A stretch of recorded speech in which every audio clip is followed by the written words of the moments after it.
그날 아침까지만 해도 평범한 제사였습니다. 어머니 3주기를 맞아 가족들과 함께 뒷산에 올랐죠. 그런데 제사를 지내던 중 외손녀가 갑자기 뱀이 있다며 울음을 터뜨렸어요. 처음에는 대수롭지 않게 여겼지만 봉분 틈새에서 나온 그 뱀의 눈빛이 심상치 않았습니다. 마치 무언가를 경고하려는 듯한 그 시선에 등골이 서늘해졌어요. 그 후 시작된 일들은 제가 평생 상상도 못했던 끔찍한 진실로 이어졌습니다. 도대체 무슨 일이 있었던 건지 지금부터 그 놀라운 이야기 시작합니다. 그 전에 잠깐 1초밖에 걸리지 않는 구독과 좋아요 버튼을 꾹 눌러주시면 저에게 큰 힘이 됩니다. 그럼 시작하겠습니다. 가을 끝자락 산골 마을의 이른 아침 안개가 자욱하게 깔려 있습니다. 정한수는 창가에 서서 멀리 보이는 산등성이를 바라보고 있어요. 68배 나이에도 여전히 곧은 어깨를 가진 그의 얼굴에는 깊은 주름이 패여 있죠. 전직 토목 기술자였던 그는 은퇴 후 고향 마을로 돌아와 혼자 살고 있습니다. 아버지, 잘 계세요? 핸드폰 너머로 들려오는 딸 한유나의 목소리가 아침 정적을 깨뜨려요. 38살의 유나는 서울에서 환경단체 활동가로 일하고 있죠. 정한수는 수화기를 귀에 대고 작은 미소를 지어봅니다. 응, 잘 있다. 너희는 언제 내려와? 내일 아침 일찍 출발할게요. 예린이도 할머니 산소 가는 거 좋아해서 벌써부터 설레하고 있어요. 9살 외손녀 예린이의 해맑은 웃음소리가 전화 너머로 들려오죠. 정한수의 표정이 한결 부드러워집니다. 아내를 떠나보낸 지 3년, 어머니마저 세상을 뜬 지도 벌써 3년이 지났어요. 시간은 참 빠르게 흘러가는 법이죠. 그래, 조심해서 와라. 성묘 준비는 다 해놨으니까 걱정 마. 전화를 끊고 나서 정한수는 부엌으로 향합니다.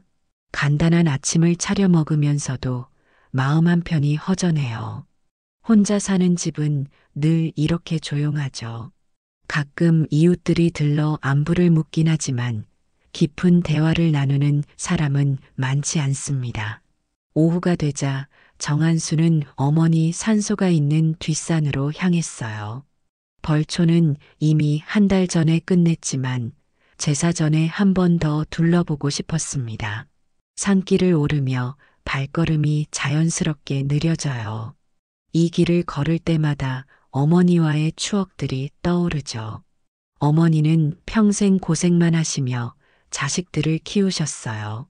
정한수가 서울에서 직장 생활을 할 때도 늘 걱정해 주시고 명절 때마다 맛있는 음식을 준비해 기다리셨죠. 하지만 정작 어머니께 잘해드릴 시간은 충분하지 않았습니다. 일에 매달려 사느라 자주 뵙지도 못했고 아프실 때도 곁에 있어드리지 못한 날들이 더 많았어요. 산소에 도착한 정한수는 묘비 앞에 무릎을 꿇고 앉습니다. 어머니, 내일 유나랑 예린이 와서 제사 지낼 거예요. 준비 다 해놨으니까 걱정 마세요. 바람이 불어와 나뭇잎들이 바스락거려요. 마치 어머니가 대답해 주시는 것 같아서 정한수의 가슴이 뭉클해집니다. 그는 묘지 주변을 천천히 둘러보며 풀이 자란 곳은 없는지, 봉분의 이상은 없는지 꼼꼼히 살펴봐요. 어머니를 모신 이곳만큼은 항상 깨끗하게 관리하고 싶었습니다.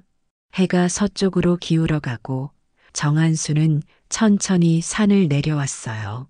내일이면 가족들이 모여 어머니를 기릴 수 있다는 생각에 마음이 따뜻해집니다. 비록 어머니는 돌아가셨지만 이렇게 가족이 한자리에 모이는 날만큼은 그리움도 조금 덜해지는 기분이에요. 집에 돌아온 정한수는 제사 준비를 마저 점검했습니다. 과일을 씻어놓고 나물도 다시 한번 간을 맞춰봐요. 모든 게 어머니가 생전에 좋아하시던 방식 그대로죠. 내일은 좋은 하루가 될 거라고 스스로를 다독이며 정한수는 잠자리에 들었습니다. 다음 날 아침 정한수는 평소보다 일찍 일어났습니다. 창밖으로 보이는 하늘이 맑고 푸르러서 마음이 좋아져요. 제사를 지내기에 좋은 날씨죠. 아침 일찍부터 부산하게 움직이며 마지막 준비를 마쳤습니다. 아버지, 마당으로 들어서는 유나의 목소리가 들려와요. 정한수는 급히 현관으로 나가 딸과 외손녀를 맞이합니다. 유나는 여전히 날씬하고 활기찬 모습이에요. 환경운동가답게 소박하지만 단정한 차림새를 하고 있죠. 그 옆에서 예린이가 할아버지를 보며 환하게 웃어요. 할아버지, 예린이가 달려와 정한수의 품에 안깁니다. 우리 예린이 많이 컸네. 할머니 보러 가자. 가족 셋은 제사 음식을 챙겨 들고 뒷산으로 향했어요. 예린이는 할아버지 손을 꼭 잡고 신나게 걸어갑니다. 산길 중간중간 예쁜 꽃들을 발견할 때마다 할아버지, 이것 봐요. 라며 소리쳐요. 정한수의 얼굴에 웃음이 떠나지 않습니다. 어머니 산소에 도착해서 제사를 차리기 시작했어요. 유나와 정한수가 음식을 정성스럽게 놓는 동안 예린이는 할머니 묘비를 바라보며 고개를 갸웃거려요. 할아버지, 할머니가 여기 계시는 거예요? 그렇단다. 우리 예린이 할머니께서 여기서 편히 쉬고 계시지. 제사가 시작되고 가족들은 차례로 절을 올렸습니다. 정한수가 먼저 깊게 고개를 숙이고 유나도 정중히 예를 갖춰요. 예린이는 어른들을 따라 조심스럽게 절을 합니다. 고요한 산속에서 가족의 정성이 어머니께 전해지는 듯해요. 그런데 예린이가 갑자기 봉분 쪽을 가리키며 소리쳤어요. 뱀이야, 뱀. 정한수와 유나가 깜짝 놀라 예린이가 가리키는 곳을 봅니다. 봉분 옆쪽 틈새로 회갈색 뱀 한 마리가 천천히 기어 나오고 있어요. 그리 크지 않은 뱀이었지만 갑작스러운 모습에 모두 소스라치게 놀랐습니다. 어머, 뱀이 정말 있네요. 유나가 예린이를 자신 쪽으로 끌어당기며 말해요. 뱀은 사람들을 의식한 듯 잠깐 멈춰서더니 이상하게도 정한수를 똑바로 쳐다봤어요. 그 눈빛이 왠지 범상치 않아 보입니다. 마치 무언가를 말하려는 듯한 기묘한 느낌이에요. 몇 초간의 정적 후 뱀은 다시 움직여 풀숲 속으로 사라졌습니다. 할아버지, 뱀이 무서워요.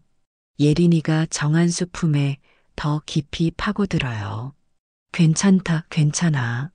산에 사는 뱀이니까 우리한테 해를 끼치지 않을 거야. 하지만 정한수 마음속에는 묘한 불안감이 스며들었어요. 뱀이 나온 자리 주변을 자세히 보니 흙이 약간 꺼져 있고 주변 풀들이 다른 곳보다 누렇게 죽어 있습니다. 이상한 일이에요. 다른 곳은 가을이라도 아직 푸른 풀들이 많은데 유독 그 부분만 말라 있어요. 제사를 마치고 집으로 돌아오는 길에도 정한수 머릿속에서 뱀의 모습이 떠나지 않았습니다. 특히 뱀이 자신을 쳐다보던 그 눈빛이 계속 생각나요.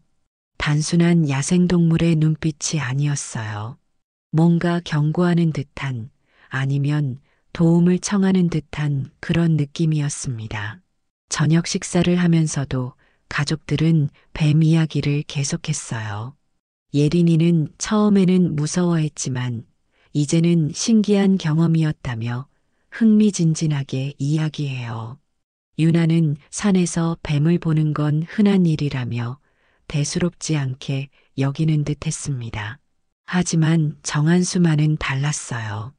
밤이 깊어 가족들이 모두 잠든 후에도 잠이 오지 않았습니다. 뱀의 눈빛과 함께 봉분 주변의 이상한 모습들이 계속 떠올라요. 왜 유독 그 부분만 흙이 꺼져 있었을까? 왜 풀들이 죽어 있었을까? 새벽 3시가 넘어서야 정한수는 겨우 잠이 들었어요.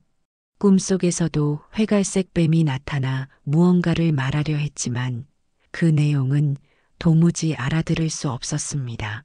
정한수는 새벽부터 뒤척이다가 결국 일찍 일어났습니다. 유나와 예린이는 아직 깊게 잠들어 있어요. 어제 밤부터 계속 마음에 걸렸던 봉분 주변의 이상한 모습을 확인해 보고 싶었어요. 조용히 집을 나서 뒷산으로 향했습니다.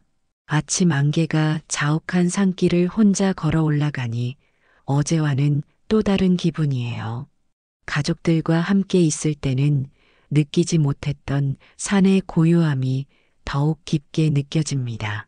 새들의 지저귀는 소리와 바람에 흔들리는 나뭇잎 소리만이 정적을 깨뜨려요. 어머니 산소에 도착한 정한수는 어제 뱀이 나왔던 자리를 다시 살펴봤습니다. 확실히 이상했어요.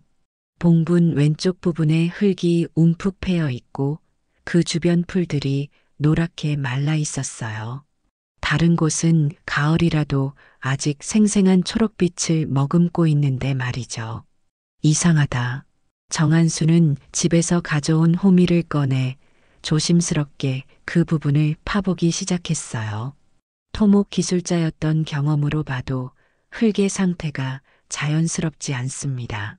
표면은 단단해 보이지만 실제로 파보니 속은 무르고 축축해요. 그리고 묘한 냄새가 올라왔습니다. 몇 번 더 파자 뭔가 단단한 것이 호미에 걸렸습니다. 흙을 걷어내고 보니 검은 비닐 조각이 나왔어요. 더 파보니 작은 콘크리트 덩어리와 녹슨 철 조각들이 계속 나옵니다. 이게 뭐지? 정한수의 얼굴이 점점 굳어졌어요. 이런 것들이 어머니 산소 옆에 묻혀 있다는 게 말이 안 돼요. 자연적으로 생긴 것들이 아니라 누군가 의도적으로 묻은 것 같습니다. 마음이 불안해지기 시작했어요. 더 깊이 파고 들어가니 냄새가 더욱 강해졌습니다. 비린내와 함께 코를 찌르는 화학적인 냄새가 섞여 있어요. 정한수는 토목 현장에서 오랫동안 일했기 때문에 이런 냄새가 무엇을 의미하는지 어느 정도 짐작할 수 있었습니다.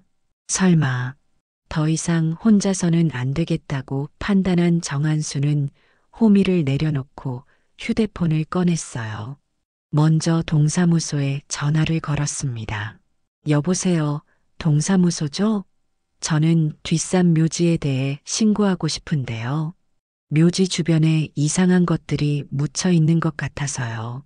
담당 공무원은 처음에는 대수롭지 않게 여겼지만 정한수가 구체적으로 발견한 내용들을 설명하자 목소리가 진지해졌어요.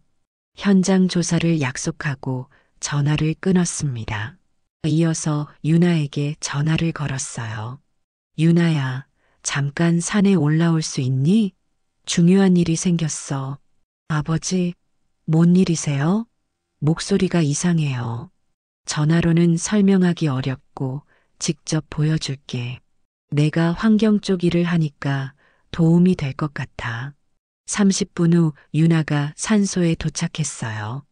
예린이는 집에서 텔레비전을 보고 있다고 했습니다. 유나는 정한수가 파놓은 구덩이와 그 안에서 나온 것들을 보고 얼굴이 굳어졌어요. 아버지, 이게 뭐예요? 나도 정확히는 모르겠지만 좋지 않은 것 같아. 냄새도 이상하고. 유나는 환경단체에서 일하면서 각종 오염 사례들을 많이 봐왔어요. 그래서 이 상황의 심각성을 금방 알아챘습니다. 비닐 조각들과 콘크리트 덩어리, 그리고 이상한 냄새까지. 이 모든 것들이 불법 폐기물 투기를 의미할 가능성이 높았어요. 아버지, 이거 큰일이에요. 혹시 불법으로 폐기물을 묻은 걸 수도 있어요. 그럴 리가. 여기는 우리 어머니가 계신 곳인데. 정한수의 목소리가 떨렸어요. 어머니를 모신 성스러운 곳에 이런 더러운 것들이 묻혀 있다는 생각에 분노와 슬픔이 동시에 올라왔습니다. 유나도 아버지의 심정을 이해했는지 어깨에 손을 올려 위로했어요. 아버지, 일단 정확한 조사를 받아봐야 해요. 제가 환경단체 동료들에게 연락해서 토양 검사를 의뢰해 볼게요. 두 사람은 현장을 더 이상 건드리지 않고 집으로 돌아왔어요. 정한수 마음속에는 복잡한 감정들이 얽혀 있었습니다. 분노, 슬픔, 그리고 앞으로 어떻게 해야 할지에 대한 막막함까지. 어머니께서 편히 쉬고 계실 곳이라고 믿었던 그 자리에 이런 일이 있었다니 받아들이기가 쉽지 않았어요. 이틀 후 유나가 연락한 환경단체 전문가들이 마을에 도착했습니다. 정한수는 그들과 함께 다시 어머니 산소로 향했어요. 전문 장비를 가져온 조사팀은 체계적으로 토양 샘플을 채취하기 시작했습니다. 조사팀장은 이런 사례를 많이 경험해 본 전문가였지만 묘지 주변에서 이런 일이 벌어진 것은 처음이라며 안타까워했어요. 유나는 아버지 옆에서 조사 과정을 지켜보며 걱정스러운 표정을 감추지 못했습니다. 환경운동을 하면서 많은 오염 사례들을 봐왔지만 가족의 일이 되니 마음이 더욱 무거웠어요. 정한수 마음속에는 이미 불길한 예감이 자리 잡고 있었습니다. 토목 기술자로 일하면서 쌓인 경험상 그 냄새와 매립된 물질들이 심상치 않다는 걸 직감적으로 알 수 있었어요. 사흘 후 유나에게 조사 결과가 나왔다는 연락이 왔습니다. 정한수는 서울에서 내려온 유나와 함께 환경단체 사무실에서 결과를 들었어요. 전문가의 설명은 충격적이었습니다. 토양에서 고농도의 중금속이 검출됐어요. 납, 카드뮴, 수은 등이 기준치를 훨씬 초과했습니다. 그리고 각종 화학물질과 산업 폐기물의 흔적도 발견됐어요. 이 정도 오염도라면 상당히 오랫동안, 아마 10년에서 20년 전부터 지속적으로 폐기물이 매립됐을 가능성이 높다는 분석이었습니다. 정한수의 얼굴이 창백해졌어요. 유나도 예상했던 것보다 훨씬 심각한 상황에 말을 잃었습니다. 정한수는 머리가 띵해졌어요. 15년 전 어머니 산소를 정할 때 자신이 직접 이 자리를 선택했었습니다. 당시만 해도 조용하고 깨끗한 곳이라고 생각했는데 그 밑에 이미 이런 것들이 묻혀 있었다는 말인가요? 죄책감이 밀려왔어요. 어머니께 효도도 제대로 못했는데 돌아가신 후에도 이런 더러운 곳에 모시고 있었다니 가슴이 찢어질 것 같았습니다. 환경단체에서는 즉시 관련 기관에 신고하고 정식 조사를 받아야 한다고 조언했어요. 집으로 돌아가는 길에 유나는 반드시 신고해야 한다고 주장했습니다. 이건 단순히 가족만의 문제가 아니라 환경 범죄라는 것이죠. 하지만 정한수는 망설였어요. 이 마을에서 평생 살아온 사람들과의 관계를 생각하면 쉽게 결정할 수 없었습니다. 마을 사람들이 어떻게 생각할지, 혹시 자신을 마을의 골칫거리로 여기지는 않을지 걱정됐어요. 유나는 시간이 지날수록 증거들이 사라질 수도 있다며 서둘러야 한다고 말했습니다. 그리고 할머니께서도 이런 곳에 계시는 걸 원하지 않으실 거라고 덧붙였어요. 유나의 말이 정한수의 가슴을 찔렀습니다. 맞는 말이었어요. 어머니께서 이런 사실을 아신다면 얼마나 속상해 하실까요? 하지만 동시에 마을 공동체를 깨뜨릴 수도 있다는 두려움도 컸습니다. 그날 밤 정한수는 잠들지 못하고 뒤척였어요. 어머니의 영정 앞에서 오랫동안 앉아 있었습니다. 사진 속 어머니는 자애로운 미소를 짓고 계셨지만 정한수에게는 그 미소가 원망스럽게도 보였어요. 어머니께 어떻게 해야 할지 물어보고 싶었지만 대답은 돌아오지 않았습니다. 다음 날 아침이 되면 결정을 내려야 할 것 같았지만 답은 쉽게 찾아지지 않았어요. 가족의 명예와 마을의 평화, 그리고 환경정의 사이에서 정한수는 깊은 갈등에 빠져 있었습니다. 유나와의 의견 차이도 점점 벌어지고 있었어요. 며칠 후 정한수가 가장 우려했던 일이 현실이 됐습니다. 마을에 소문이 퍼지기 시작한 거예요. 누군가 환경단체 사람들이 뒷산에서 조사하는 모습을 목격했고 이야기는 삽시간에 마을 전체로 번졌습니다. 마을 이장 박철민이 가장 먼저 정한수를 찾아왔어요. 65살의 박철민은 표면상으로는 온화해 보이지만 마을 일에는 누구보다 민감한 사람이었습니다. 그는 정한수 집 마당에 들어서자마자 불쾌한 표정을 드러냈어요. 박철민은 왜 마을 사람들과 상의도 없이 외부 사람들을 불러들였느냐며 따졌습니다. 마을의 평화를 깨뜨리는 일이라는 거죠. 정한수는 어머니 산소 주변에서 발견된 오염 물질들에 대해 설명하려 했지만 박철민은 들으려 하지 않았어요. 20년 전 일을 왜 지금 와서 문제 삼느냐는 박철민의 말에 정한수는 가슴이 철렁했습니다. 20년 전이라는 구체적인 시기를 언급한 걸 보니 박철민이 뭔가 알고 있는 것 같았어요. 하지만 더 이상의 대화는 이어지지 않았습니다. 박철민은 조용히 덮고 넘어가는 게 모두에게 좋을 거라며 돌아갔어요. 그 다음에는 마을 유지인 서민구가 찾아왔습니다. 42살의 서민구는 과거 폐기물 업체에서 일했지만 지금은 마을에서 적당히 잘 지내고 있는 사람이에요. 그는 정한수에게 차 한잔 하자며 다가왔지만 그 속내는 달랐습니다. 서민구는 정한수와 마주 앉아 담배를 꺼내 물었어요. 마을 사람들이 모두 걱정하고 있다며 괜히 큰 문제로 만들 필요가 있느냐고 물었습니다. 과거 일은 과거 일이고 지금 와서 파헤쳐봤자 좋을 게 없다는 식으로 말했어요. 정한수는 서민구의 말에서도 뭔가 숨겨진 의도를 느꼈습니다. 더 충격적인 건 가족들 사이에서도 의견이 갈렸다는 점이었어요. 정한수의 동생들이 연락을 해왔습니다. 서울에 사는 둘째 동생은 왜 괜한 시비를 만드느냐며 화를 냈어요.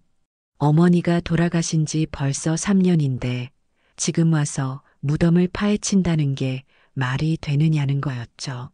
셋째 동생도 비슷한 반응이었습니다. 마을 사람들과 원만하게 지내는 게 더 중요하다며 정한수더러 생각을 바꾸라고 했어요. 형제들은 모두 도시에 살고 있어서 마을 상황을 제대로 이해하지 못한다고 생각했지만 그들의 반대 목소리는 정한수에게 큰 부담이 됐습니다. 가장 힘든 건 유나와의 갈등이었어요. 유나는 환경운동가답게 원칙을 고수했습니다. 어떤 압력이 있어도 진실을 밝혀야 한다는 입장이었어요. 하지만 정한수는 마을에서 계속 살아가야 하는 현실을 고려하지 않을 수 없었습니다. 유나는 아버지가 주변 눈치만 보고 있다며 답답해했어요. 할머니를 이런 오염된 곳에 그대로 둘 수는 없다고 목소리를 높였습니다. 정한수도 마음으로는 유나 말이 맞다고 생각했지만 현실적인 어려움들이 발목을 잡았어요. 어느 날 저녁 정한수는 혼자 뒷산에 올라갔습니다. 어머니 산소 앞에 앉아 한참을 묵상했어요. 주변에서는 여전히 이상한 냄새가 올라왔고 풀들도 더 누렇게 변해 있었습니다. 어머니께서 이런 곳에 계시는 게 정말 괜찮은 걸까요? 그때 다시 회갈색 뱀이 나타났습니다.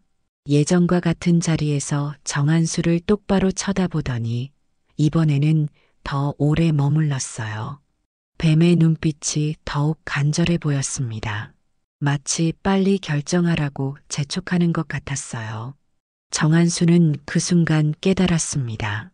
모든 사람이 반대하고 모든 게 어려워도 어머니를 위해서는 옳은 일을 해야 한다는 걸 말이에요. 뱀이 사라진 후 정한수는 마음을 굳혔습니다. 어떤 어려움이 있어도 진실을 밝히고 어머니를 깨끗한 곳으로 모셔야겠다고 결심했어요. 집으로 돌아온 정한수는 유나에게 전화를 걸었습니다.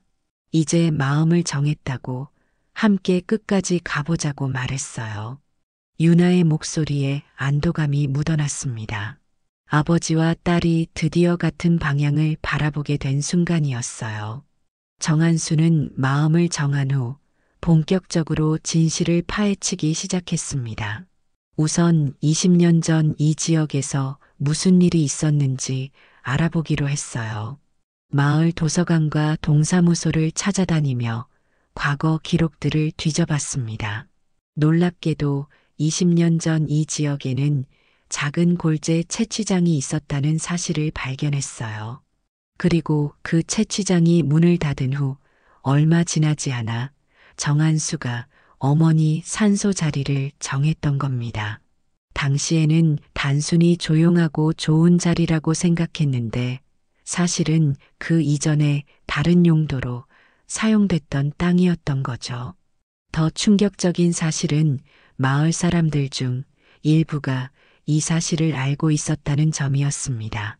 정한수는 용기를 내어 마을의 오래된 주민 몇 명을 직접 찾아가 이야기를 들어봤어요.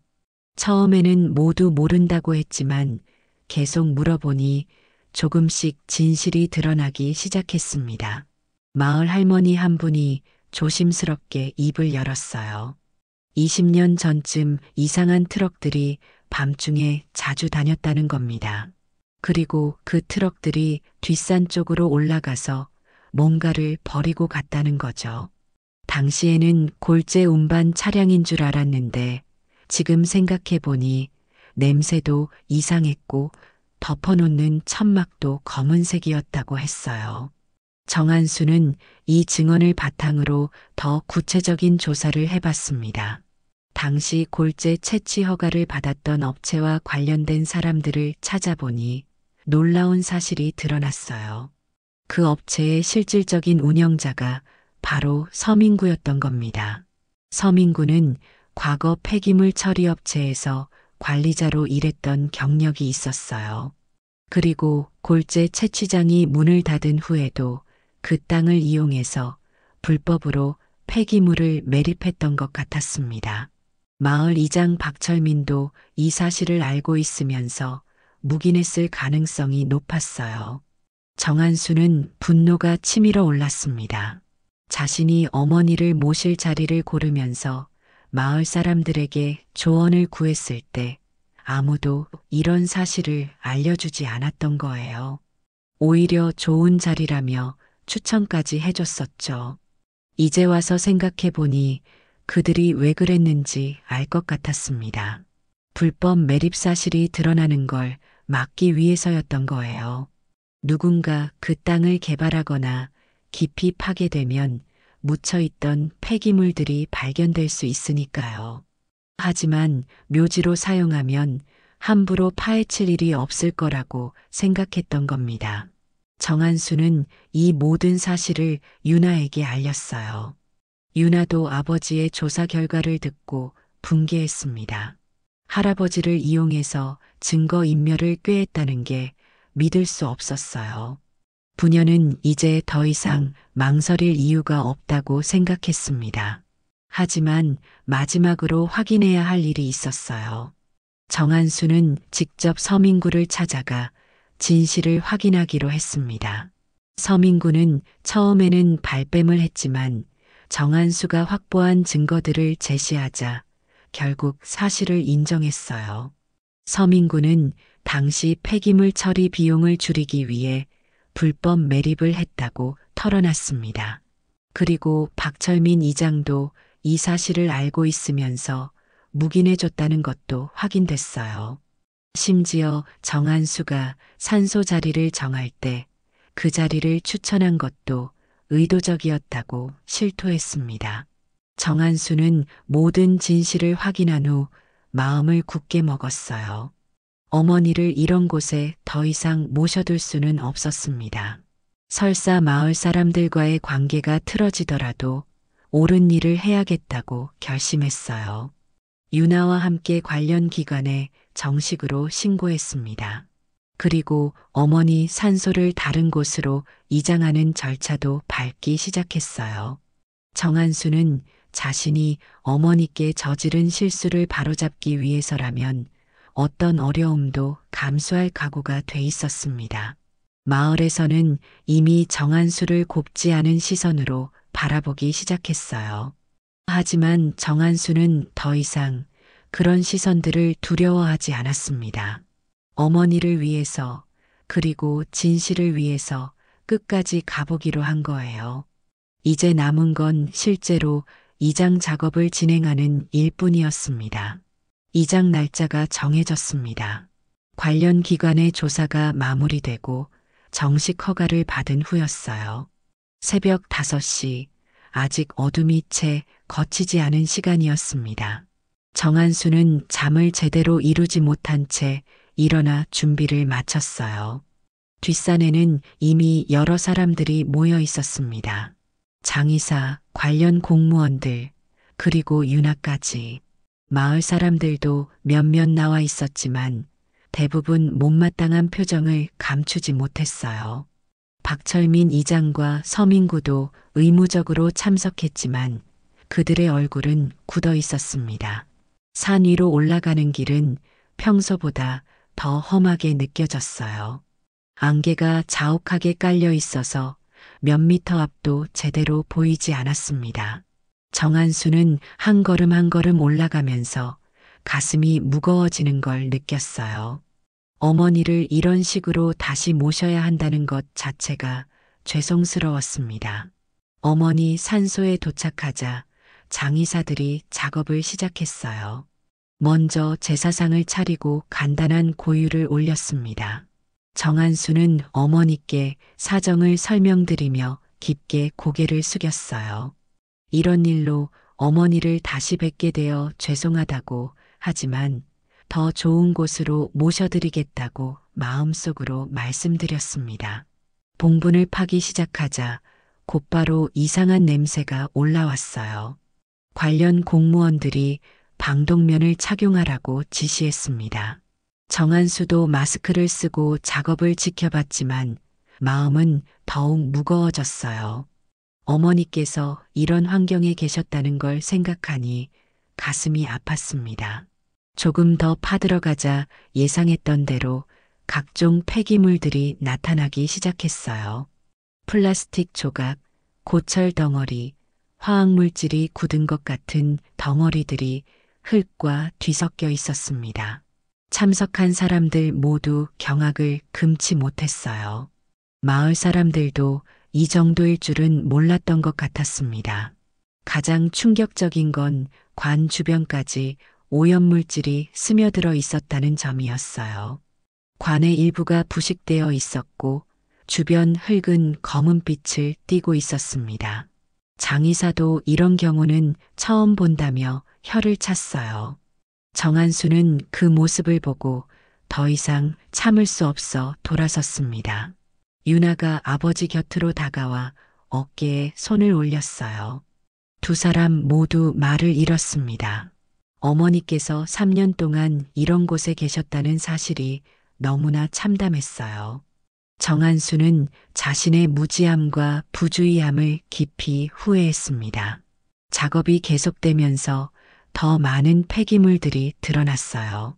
관련 공무원들이 사진을 찍고 증거를 수집했습니다. 이 정도 규모라면 상당히 조직적이고 지속적인 불법 투기가 있었던 것 같다는 분석이 나왔어요. 수사기관에서도 곧 본격적인 조사에 착수할 예정이라고 했습니다. 어머니의 관을 조심스럽게 옮기는 작업이 시작됐어요. 새로 준비한 관으로 모시는 과정에서 정한수는 계속 눈물을 참아야 했습니다. 어머니께 이런 고생을 시켜드렸다는 죄책감이 밀려왔어요. 유나도 옆에서 조용히 눈물을 흘렸습니다. 새로운 묘지는 마을에서 조금 떨어진 언덕 위에 마련됐어요. 깨끗하고 조용한 곳으로 정한수가 직접 확인하고 선택한 자리였습니다. 이번에는 토양 검사까지 미리 받아서 아무 문제가 없다는 걸 확인했어요. 오후가 되어서야 모든 작업이 마무리됐습니다. 새로운 묘지에서 다시 간단한 제사를 올리고 어머니께 새로운 보금자리에 대해 말씀드렸어요. 이제는 정말 편히 쉬실 수 있을 거라고, 다시는 이런 일로 불편을 끼쳐드리지 않겠다고 약속드렸습니다. 산을 내려오는 길에 정한수는 뒤돌아보지 않았어요. 오염된 옛 묘지는 앞으로 정화 작업을 거쳐야 하고 관련자들에 대한 수사도 진행될 예정이었습니다. 마을에서는 여전히 곱지 않은 시선들이 있겠지만 정한수는 더 이상 그런 것들에 흔들리지 않기로 했어요. 유나가 아버지와 함께 걸으며 말했습니다. 이제 할머니께서 정말 편안해 하실 거라고, 아버지가 옳은 일을 하신 거라고. 정한수도 비로소 마음이 조금 가벼워지는 걸 느꼈어요. 어머니를 제대로 된 곳에 모실 수 있게 됐으니까요. 한 달이 흘렀습니다. 정한수는 새로운 묘지에서 어머니께 차례를 올리고 있었어요. 유나와 예린이도 함께였습니다. 언덕 위에 자리한 새 묘지는 정말 깨끗하고 조용했어요. 멀리 마을이 내려다 보이고 바람도 시원하게 불어왔습니다. 할머니, 이제 좋은 곳에서 편히 쉬세요. 정한수가 묘비 앞에서 조용히 중얼거렸어요. 마음이 한결 가벼워진 느낌이었습니다. 지난 한 달 동안 많은 일들이 있었지만 결국 옳은 선택을 했다는 확신이 들었어요. 옛 묘지 자리에서는 본격적인 정화 작업이 시작됐습니다. 환경부에서 나와 오염된 토양을 걷어내고 새로운 흙으로 복원하는 공사를 진행하고 있어요. 마을에서는 처음에 시끄럽다며 불만을 표했지만 나중에는 오히려 환경이 개선되는 걸 보고 다행이라는 반응을 보이기 시작했습니다. 박철민과 서민구는 결국 관련 기관의 조사를 받게 됐어요. 20년 전 불법 폐기물 매립에 관여했다는 혐의였습니다. 마을에서는 충격적인 소식이었지만 정한수는 담담하게 받아들였어요. 진실이 밝혀져야 한다고 생각했습니다. 마을 사람들의 시선도 조금씩 바뀌고 있었어요. 처음에는 정한수를 마을의 평화를 깨뜨린 사람으로 여겼지만 사실이 드러나면서 오히려 용기 있는 행동이었다고 평가하는 사람들이 늘어났습니다. 특히 젊은 세대들은 정한수의 선택을 지지하는 분위기였어요. 예린이는 새로운 묘지를 무척 좋아했습니다. 할머니가 이제 진짜 좋은 곳에서 쉬고 계신다며 기뻐했어요. 그리고 그날 이후로 뱀은 더 이상 나타나지 않았습니다. 정한수는 그 뱀이 어머니께서 보내신 신호였을지도 모른다는 생각을 하게 됐어요. 유나는 이번 일을 계기로 아버지와 더욱 가까워졌습니다. 환경운동가로서의 신념과 가족에 대한 사랑이 하나로 합쳐진 경험이었어요. 아버지의 용기 있는 결정을 보면서 더욱 존경하게 됐다고 말했습니다. 정한수 자신도 많이 변했어요. 예전에는 주변 사람들의 눈치를 보며 조용히 살려고 했지만 이제는 옳다고 생각하는 일에 대해서는 당당하게 목소리를 낼 수 있게 됐습니다. 어머니를 제대로 모시지 못했다는 죄책감도 많이 덜어졌어요. 마을에서도 조금씩 변화가 일어나고 있었습니다. 이번 사건을 계기로 환경에 대한 관심이 높아졌어요. 주민들이 자발적으로 마을 청소를 하고 쓰레기 분리수거도 더욱 철저하게 하기 시작했습니다. 정한수의 용기가 마을 전체에 긍정적인 영향을 미치고 있었어요. 제사를 마치고 집으로 돌아가는 길에 정한수는 뒤돌아 새 묘지를 바라봤습니다. 깨끗한 언덕 위에 자리한 어머니의 묘지가 햇빛을 받아 평화롭게 빛나고 있었어요. 이제야 정말 어머니께서 편히 쉬실 수 있을 것 같았습니다. 아버지, 이제 마음이 편하시죠? 유나가 물었어요. 그래, 이제야 어머니께 떳떳할 수 있을 것 같다. 정한수는 마음 깊은 곳에서 우러나오는 평안함을 느꼈습니다. 비록 힘들고 어려운 과정이었지만 결국 옳은 일을 해냈다는 뿌듯함이 있었어요. 어머니께서도 분명 이해해 주실 거라고 믿었습니다. 예린이가 할아버지 손을 잡고 말했어요. 할아버지, 할머니가 꿈에 나오시면 고마워요 하고 인사드릴게요. 정한수는 외손녀의 말에 웃음이 나왔어요. 정말 순수한 아이의 마음이었습니다. 세 사람은 손을 잡고 천천히 언덕을 내려왔어요. 뒤편으로는 어머니의 새로운 안식처가 고요하게 자리하고 있었고 앞으로는 새로운 시작이 기다리고 있었습니다. 정한수는 이제 어머니께 정말 당당하게 말씀드릴 수 있을 것 같았어요. 어머니, 이제 정말 편히 쉬세요. 저희가 제대로 지켜드리겠습니다. 그렇게 가족의 새로운 출발이 시작됐습니다. 오늘의 이야기 어떠셨나요? 때로는 옳은 일을 하는 것이 쉽지 않지만 결국 진실을 마주하는 용기가 더 큰 변화를 만들어낸다는 걸 보여주는 이야기였어요. 가족의 명예와 마을의 평화, 그리고 환경정의 사이에서 고민하는 정한수의 모습에서 우리 모두가 한 번쯤 겪어봤을 갈등을 느끼셨을 겁니다. 어머니를 향한 아들의 마음과 딸의 신념이 하나로 합쳐져 만들어낸 감동적인 결말을 보며 여러분은 어떤 생각이 드시나요? 여러분의 생각을 댓글로 나눠주세요. 구독과 좋아요를 눌러주시면 저에게 큰 격려가 됩니다. 다음에도 더욱 흥미로운 이야기로 찾아뵙겠습니다. 영상 시청해주셔서 감사합니다.